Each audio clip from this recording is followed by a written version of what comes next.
Namo tassa bhagavato arahato samma sambuddhassa. The subject of the discourse today is the blessings of Metta. It is based on a sutta called Metta Nisangsa. Last Sunday we just started with that, and then since we had something else, it was a short. We gave a short version of it. Now we'll pick up the thread where we left. I will read out the sutta and then explain.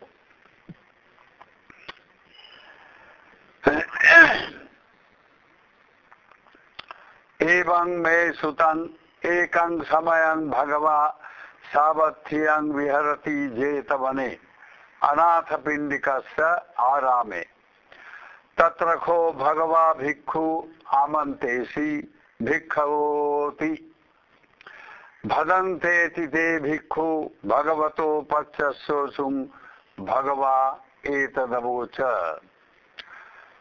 Venerable Ananda, who recited this in the first Sangiti, he says, thus have I heard, evam me sutan. Once the Blessed One was staying at Anathapindika's monastery in Jeta's grove near Savatthi. There the Blessed One, Bhagavan, addressed the bhikkhus saying, monks or bhikkhus, most venerable sir, Bhadante, the bhikkhus replied to the Blessed One. Then the Blessed One said this, Mettaya bhikkhave ceto vimuttiya asevitaya bahule kataya yani kataya vattu kataya anuttitaya parichitaya susamaradhaya ekadasa nisangsa patikankha. Bhikkhus, Metta, universal love, brings about the freedom of mind when it is ardently practiced, regularly developed, made a habit of, mastered, made the basic philosophy of one's life, firmly established within and fully familiarized and unrelentingly applied under all circumstances of life. It is then that Metta, universal love, brings freedom of mind. Ceto vimutti. Now this is a very important concept and it has to be understood. We will explain this further. We will complete this sutta first. So, what 11? Buddha familiarized and so on. 11 blessings should be expected. Metta brings freedom of mind, bringing 11 blessings in its train. And what are these 11? Katame ekadasa. What 11? Sukhang supati. One sleeps happily. Sukhang patibudhati. One wakes up happily. Na papakang supinang pasati. One does not suffer bad dreams. Manusanang piyo hoti. One is dear to human beings. Amanusanang piyo hoti. And one is also dear to non-human beings. Devata rakkhanti. And one is always protected by gods, by divine beings.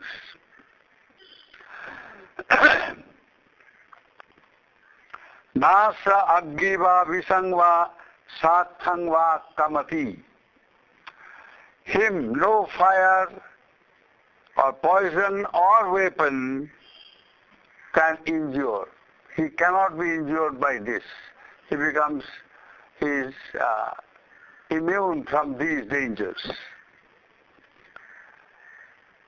Tuvatang chittang samadhiyati.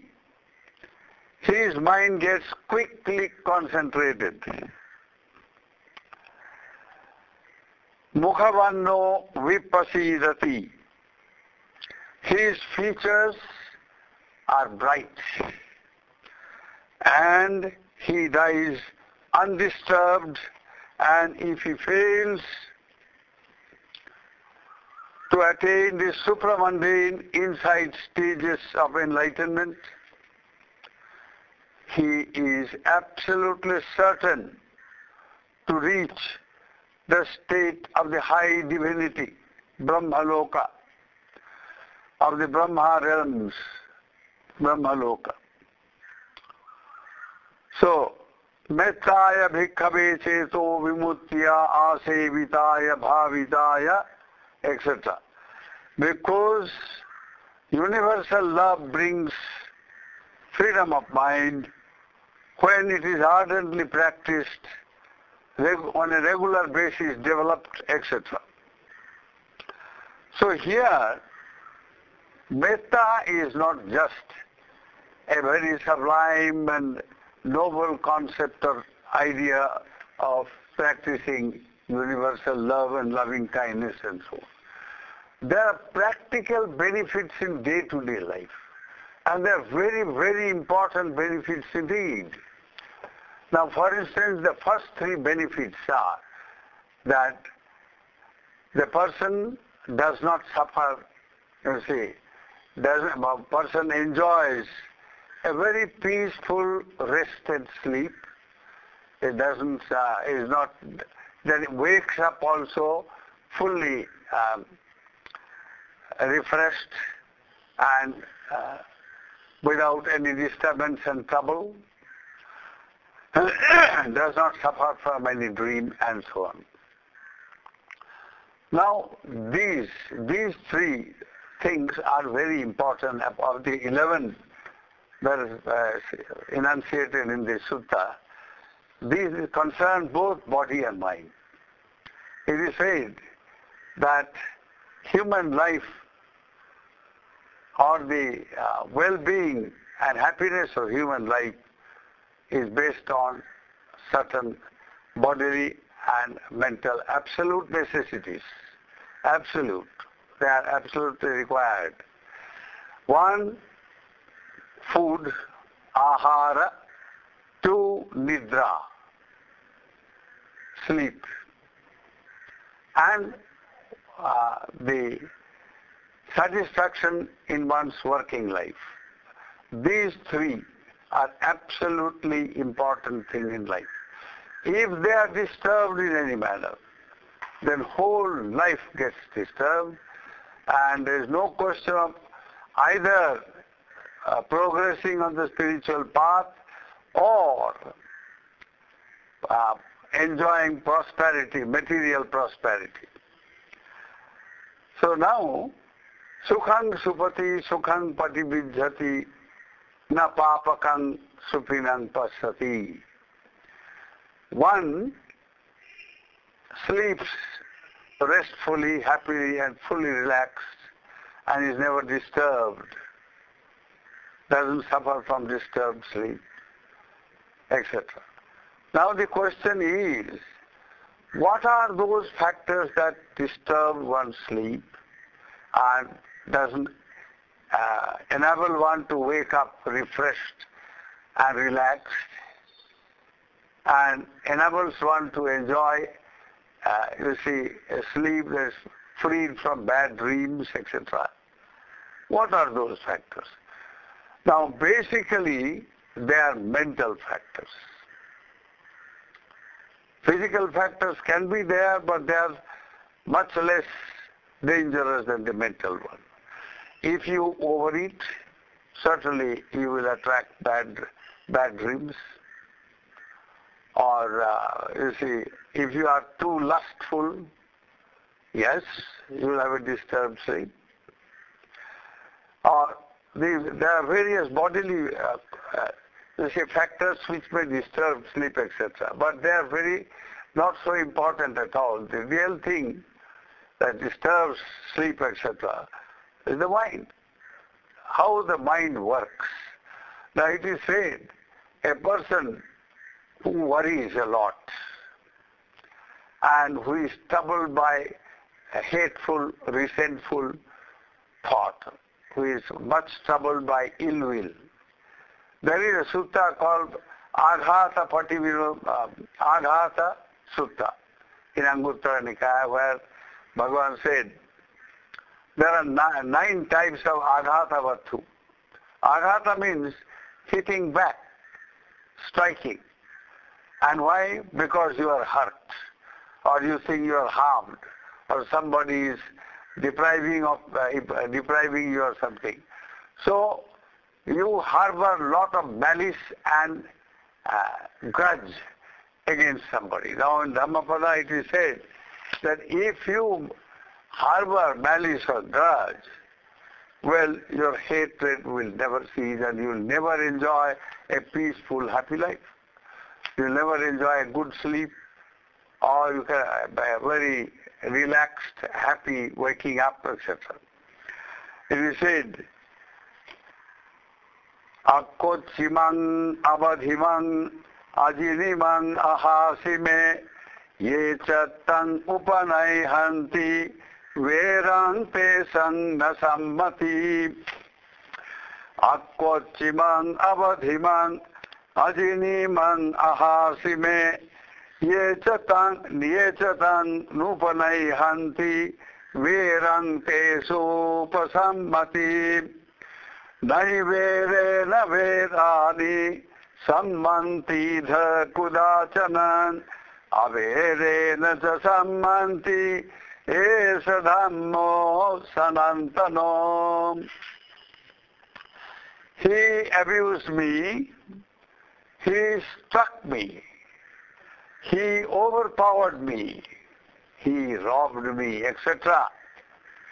Those who harbor such thoughts, such negative thoughts, do not still their hatred and can never avoid worrying and being troubled. He abused me, he struck me, he overpowered me, he robbed me. Those who do not harbor such negative thoughts, indeed they can still their hatred, their worry, their resentment, all the negativities that you can think of. But whoever is purged of,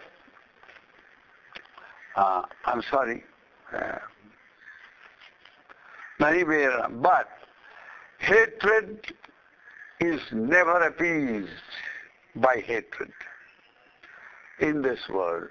Nahi verena verani sammanti dhakudachanan. Hatred is never appeased by hatred in this world. By non-hatred alone is hatred appeased. Averena cha sammanti. This is the law eternal. Esa dhammo sanantano. So an important factor, if a person harbors grudge or malice or resents, they have the hit-back attitude because of remembering. Aghata Vattu is based on, you see, remembering, recalling in the mind something of the past or something of the present or something of the future. Now, it is said 9 types of aghata or hurting, feeling of hurt, and therefore harbor ill will and worry about it. Now, first of all, in terms of past, you say, oh, he hurt me, he harmed me, he did this to me, he did that to me. He or she. And not only that, you say, those who are dear to you, your friend, your relatives, your dear ones, your acquaintance, etc. Those who are dear to you, whom you like, your friends, etc. Now, he or she has hurt my friend, my dear one. He has harmed him, he has hurt him, he has done this, he has done that. So you extend your ill will and resentment further, not only by thinking about how you are hurt, but how your friend also is hurt. So your ego now is extended further to those you like. And not only that, you then say, oh, this fellow, he is very friendly with my enemy. Those who do not like me, those who harm me or who are trying to harm me or whatever, and I don't like them. And this chap is very friendly with that man, with this person. So he is the friend of my enemy. So you extend further your ill will and resentment, saying that, oh, he is a friend of my enemy.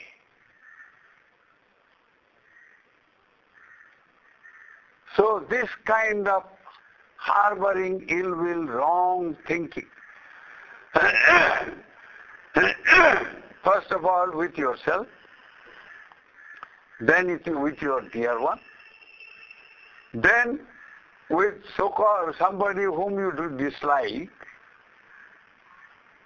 and he is friendly with that disliked person. So in these three ways about past, it's all about past. So you say, he hurt me in the past, he did this thing to me, all these grudges connected with past activities.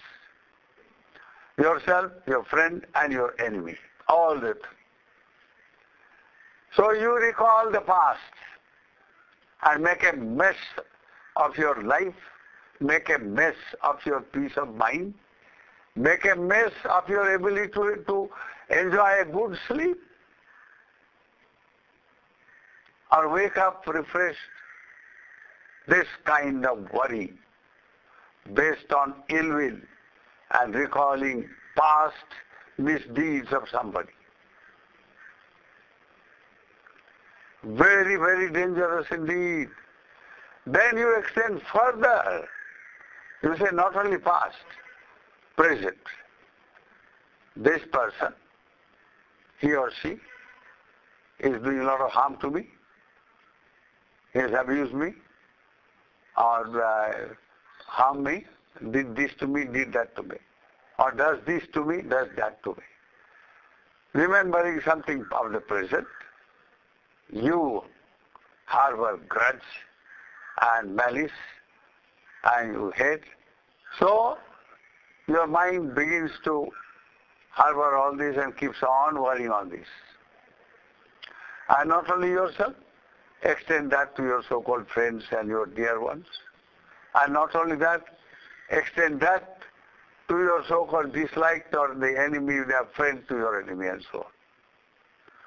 So, all these negative way of thinking connected with the past, with three types of people, yourself, your friend and your enemy, and then extending further that to the present, now.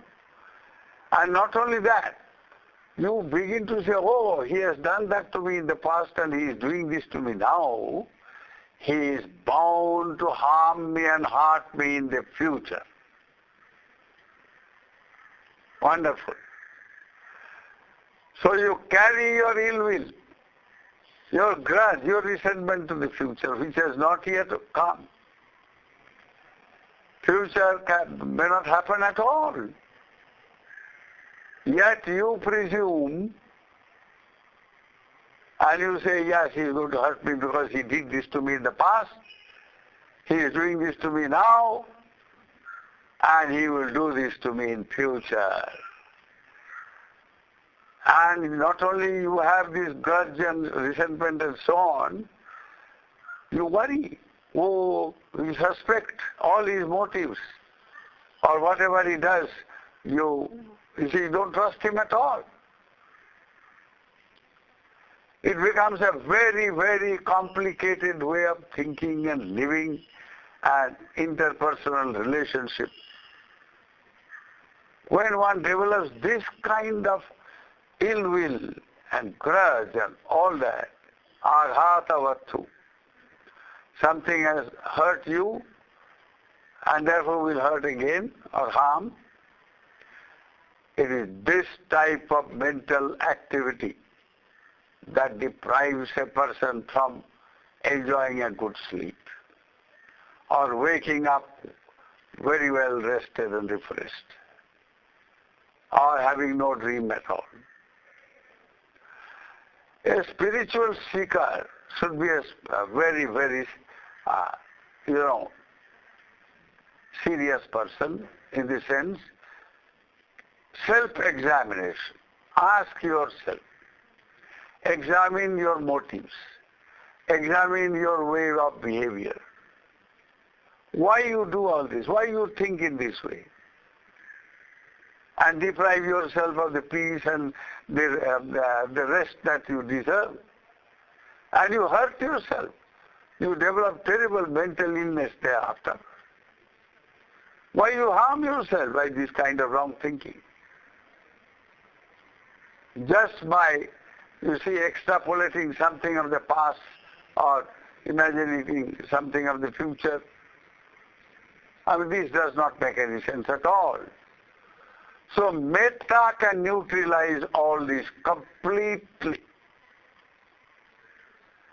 Now if you regularly, it is said, Metta is a freedom of mind. It brings freedom of mind. Metta ceto vimutti. Metta brings about, Metta is loving kindness, universal love, unselfish love. Now when you cultivate this unselfish love and universally apply this unselfish love towards everybody, everyone, all creatures, and you develop a mind which is so benevolent and loving and kind and forbearing, forgiving. These are the, fallout from Metta. When you cultivate Metta, you become very patient. You become very extremely forgiving and forbearing. Why? Because you don't harbor any grudge anymore. You don't remember the past, so and so did this to me, so I must go and punch his nose. No. None of this kind, not this kind of negative behavior and thinking. So Metta saves you when you practice it ardently and practice it sincerely. And as a kind of regular practice, first of all practice it by way of Shila, conduct, in action, Metta in action, Metta in speech, Metta in thought, and Metta as a meditation, and Metta is a practical application of wisdom. In all these forms you practice Metta. So Metta becomes indeed a saving force. It helps you in so many ways. To begin with, enjoy good health, enjoy freedom from stressful life and tension. It is tension, stress, worry, negative thinking. These are the things that deprives you of good mental health, deprives you of a good sleep, fills your mind with all kinds of dreadful dreams, and deprives you from waking up very refreshed and all that. So now when there is such a powerful weapon as Metta, which can do away with this terrible, painful and this kind of suffering, bodily and mental suffering caused by lack of sleep. Now, here probably it will be useful for you to know a little bit how great men suffering from insomnia, sleeplessness, have totally changed, by taking to the path of metta, taking to the path of forgiveness, forbearance, and patience.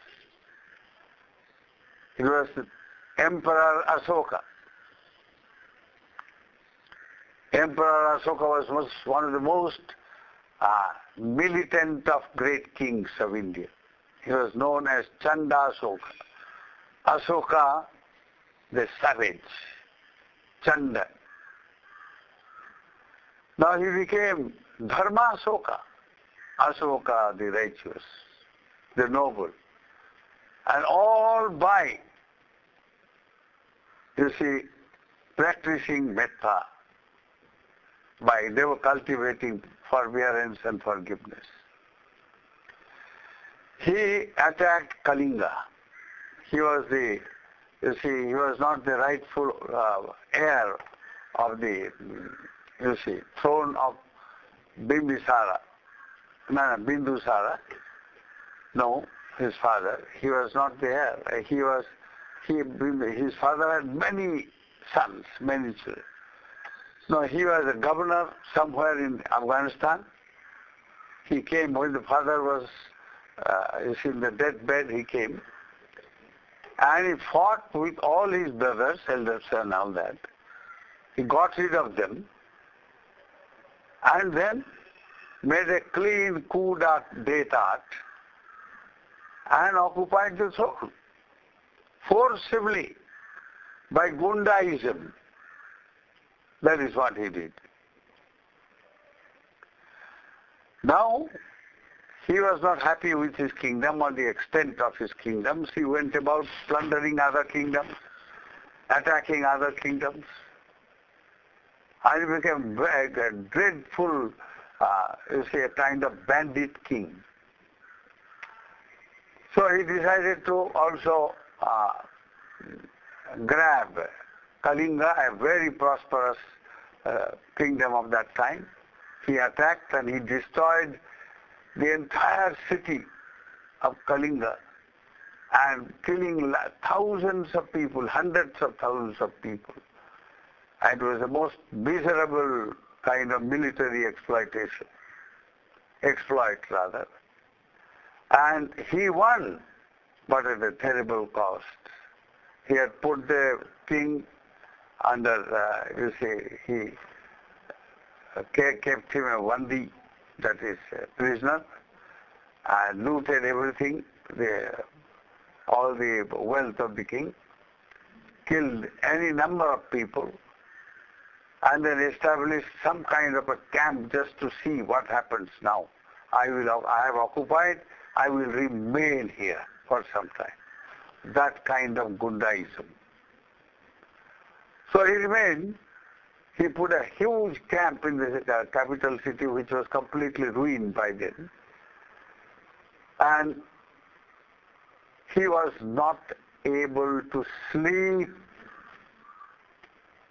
not one day, not 2 days, 7 days, sleepless night, and he went crazy, simply crazy. He went on abusing his generals, and they became very angry with him.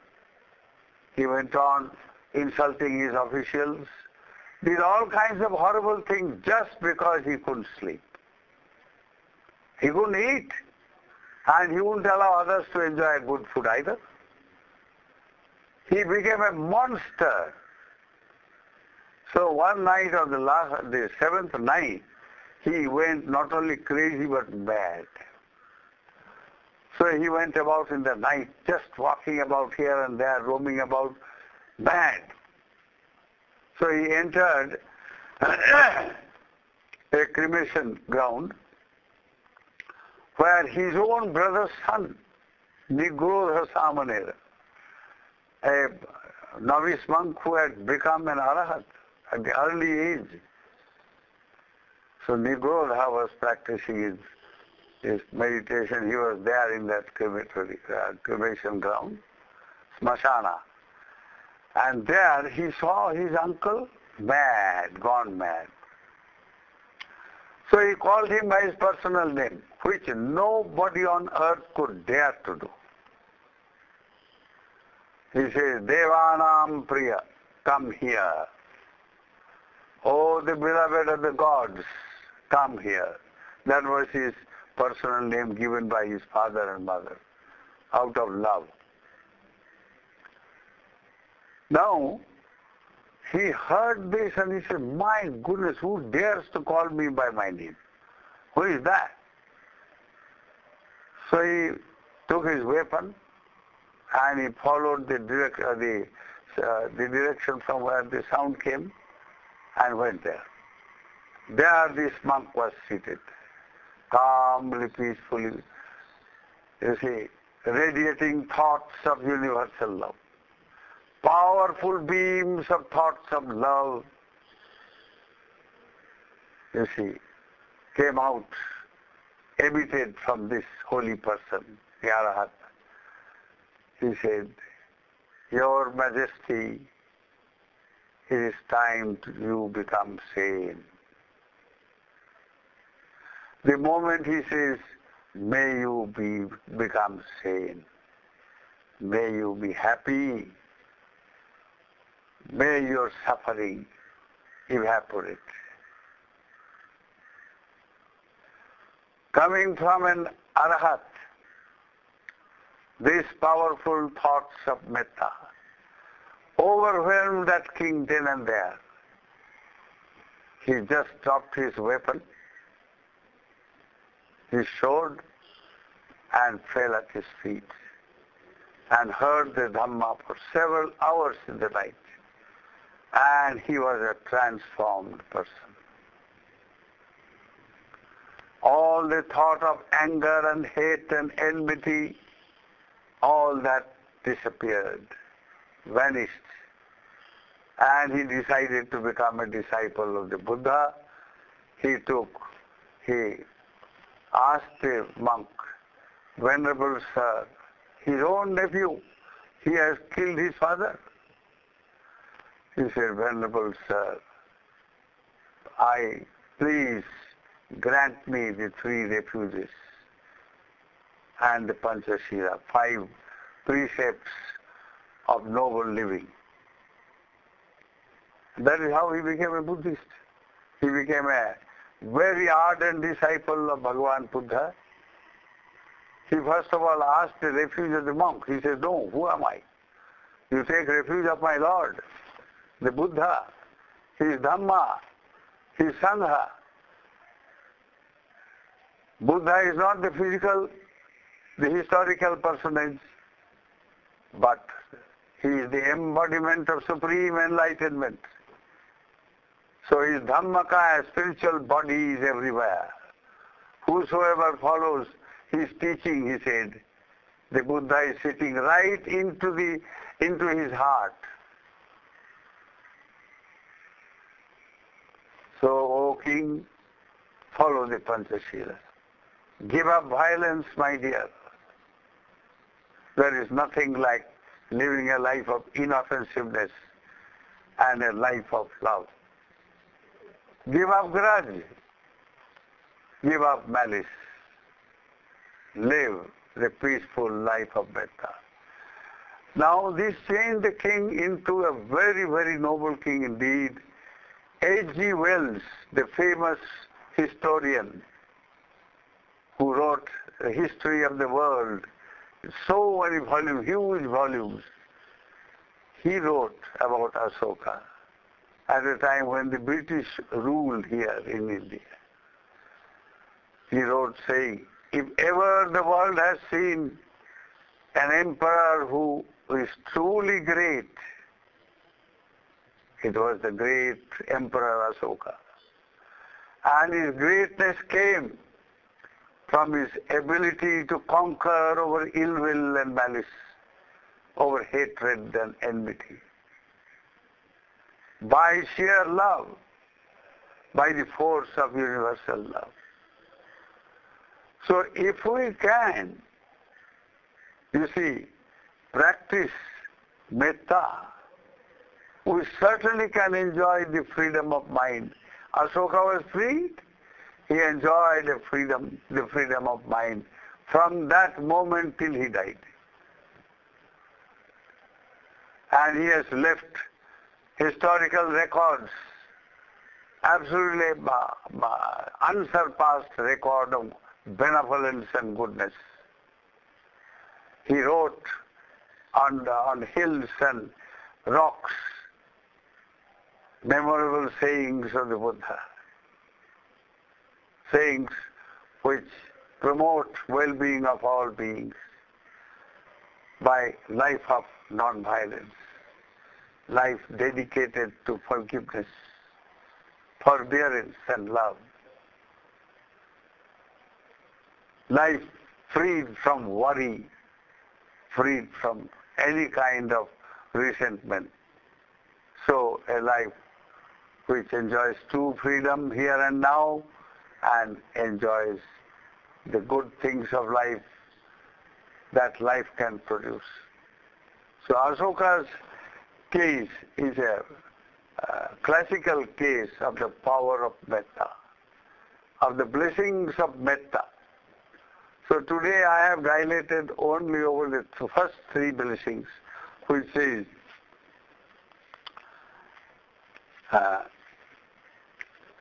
metta brings about the freedom of mind when it is ardently practiced and developed on a regular basis.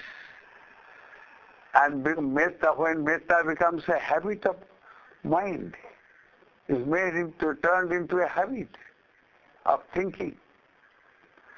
And when one has complete mastery over the practice of metta. So when this is done, these blessings follow automatically. And what are these blessings?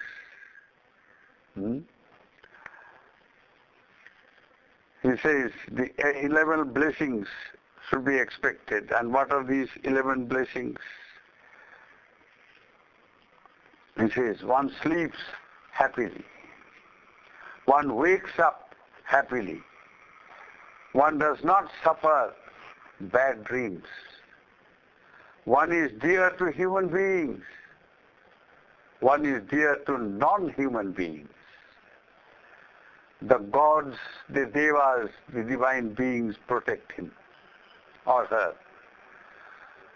Further, no fire, no poison, no weapon can harm him or injure him. There is a wonderful story about it. I will tell that in the next discourse. His mind gets quickly concentrated when you practice metta ceto vibhuti. And his features are ever bright. And he, of everything at the critical moment when we must all face death, he dies unperturbed. He dies peacefully. Absolutely.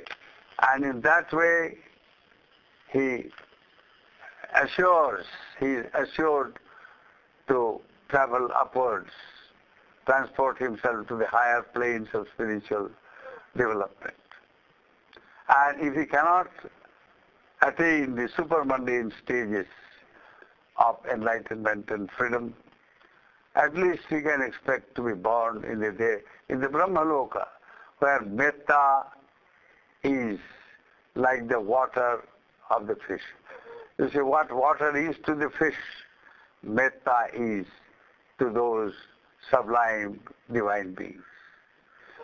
So, with this, I conclude today. May the blessings of Bhagavan Buddha, his Dhamma and Sangha, surround your life with well-being and wisdom based on the practice of metta. May you all be enabled, May you all become successful practitioners of metta. May you all be happy. Sukhino bhavantu.